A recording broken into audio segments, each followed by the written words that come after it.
Assalamualaikum warahmatullahi wabarakatuh. Jadi pertemuan kali ini kita akan membahas terkait dengan eh, deteksi error dan koreksi kesalahan pada pengiriman pesan, yaitu dalam hal komunikasi data dalam jaringan. Proses pengiriman data baik berupa sinyal analog maupun digital memiliki resiko perubahan dan kesalahan, di mana itu yang membuat suatu informasi tidak utuh atau tidak yang diharapkan oleh si pengirim. Salah satu tujuan dari komunikasi data adalah untuk mengirim data secara utuh dalam hal ini ya. Yang seperti yang saya jelaskan bahwa harapannya data itu utuh, tidak ada perubahan atau tidak ada kesalahan, tidak ada error dalam proses pengiriman proses kelingan pesan. Ini jadi menjaga keutuhan data dalam hal ini adalah suatu hal yang penting gitu. Dan jika terjadi error, harapannya ada suatu metode yang dapat mengoreksi tersebut dan sehingga data yang awalnya dikirim utuh lalu ada kesalahan sebelum diterima oleh si penerima receiver, maka akan dikoreksi terlebih dahulu, yaitu diperbaiki dulu agar sama dengan sesuai apa yang dikirimnya. Suatu teknik atau teknik atau metode untuk koreksi kesalahan yaitu diantaranya adalah bit paritas, di mana bit paritas adalah bit tambahan yang digunakan untuk mendeteksi terjadinya error dengan hanya menambahkan satu bit paritas pada data yang akan ditransmisikan. Jadi fungsinya bit ini adalah hanya menambah untuk memperbaiki pesan kesalahan, mengecek apakah di sini tidak memperbaiki tapi mengecek ada salah atau tidak dengan cara menambahkan satu bit saja. Jika terdapat k-bit data word, maka akan diubah menjadi n-bit kode word. Jadi n itu jadi jumlah dari data setelah proses penambahan 1 bit, di mana k itu adalah data wordnya, jadi yang aslinya. Lalu ketika ditanyakan n-nya itu keseluruhan, n itu adalah keseluruhan dari data tadi yang asli tadi ditambah dengan bit paritas gitu ya. Misal awalnya adalah 7, maka ditambah bit paritas adalah 8 gitu. Ada dua jenis dari bit paritas, yaitu ada even parity. Even parity itu adalah paritas genap, sedangkan odd parity itu adalah paritas ganjil. Di sini dikatakan bahwa bit paritas bernilai 1 bila jumlah bit 1 adalah ganjil. Pokoknya jika bit dalam suatu data kita menggunakan bit paritas nih. Jadi proses pengiriman data kita menggunakan bit paritas genap.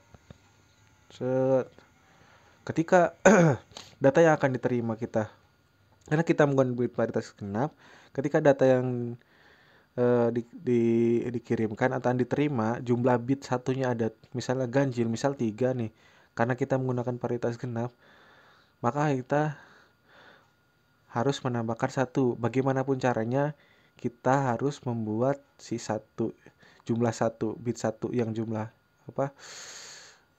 bit satunya genap gitu. Misal 3, karena ingin genap maka dia harus tambahkan 1 seperti itu. Dan bila jumlah bit satunya adalah genap, misal udah 4 nih.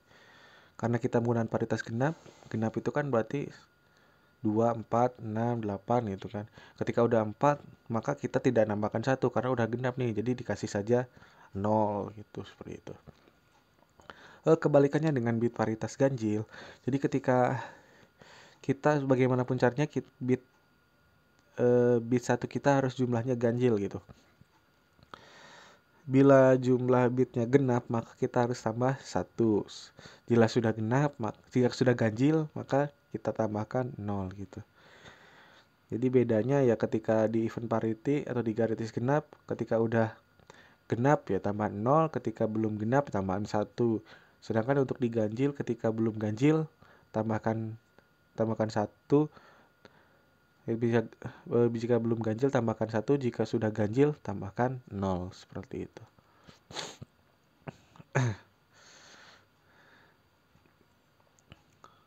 Kita punya data 3, terus karena kita menggunakan, misal di sini kita menggunakan paritas genap. Data yang dikirimkan adalah 3, suatu data. Karena kita akan menggunakan paritas genap, maka akan ditambahkan paritas 1 karena agar jumlah bit satunya ada 4, yaitu genap gitu kan. Seperti itu. Jika sudah dikirimkan misalnya satunya udah ada 4, kita menggunakan paritas genap, maka kita tidak usah menambahkan 1 lagi. Kita cukup menambahkan 0 seperti itu. Mungkin itu saja mudahnya. Algoritmanya gini. Jadi pertama-tama kita harus hitung jumlah bit dulu, apakah dia dimodkan itu. Misal 3 modulus 2. Ketika dimodkan 0, maka dia genap. Ketika modnya tidak 0, maka itu adalah ganjil, seperti itu.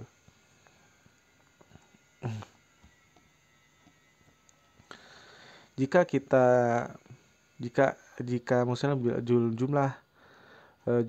jumlah bitnya adalah genap, disimpulkan tidak error, itu jika menggunakan paritas genap. Sedangkan jika jumlah satunya ganjil, maka disimpulkan data itu error. Seperti itu. Mudah saja untuk pengecekannya. Tapi di balik kemudahannya tentu ada keterbatasannya. Jadi di mana di sini hanya mampu mendeteksi. Jadi dia nggak bisa ngoreksi nih, karena posisi bit yang salah kita tidak ketahui. Dia hanya menggunakan bit paritas saja. Jadi hanya membuat dia itu terasa benar lah. Maksudnya ya dideteksi nih karena ada perubahan aja, tapi nggak tahu dia dirubah di mana, di posisi manakah yang berubahnya, seperti itu. Jadi itu kelemahannya, hanya mendeteksi satu atau sejumlah ganjil kesalahan. Iya, jadi cuma dia bisa deteksi errornya 1 nih, ada perubahan, karena misalnya tadinya harusnya kan misalnya pengen genap ya, pakai bit paritas genap, itu udah jumlah bitnya ada dua kan, berarti jumlah bit satunya ada 2. Kalau misalnya 1 kan ketahuan nih apa jumlah bitnya kan, jumlah bit yang satu adalah 3 ganjil. Jadi kan itu terdeteksi error. Tapi bagaimana ketika yang error tuh ada 2, maka dia akan tetap berubah jadi genap. Jadi dia tidak terkoreksi atau terdeteksi error karena jumlah bitnya masih sama genap, walaupun jumlahnya 2 dan 4, ada perbedaan jumlah, namun di situ terdapat jumlah genap, seperti itu. Mungkin itu saja di deteksi error. Terima kasih. Semoga dapat dipahami. Wassalamualaikum warahmatullahi wabarakatuh.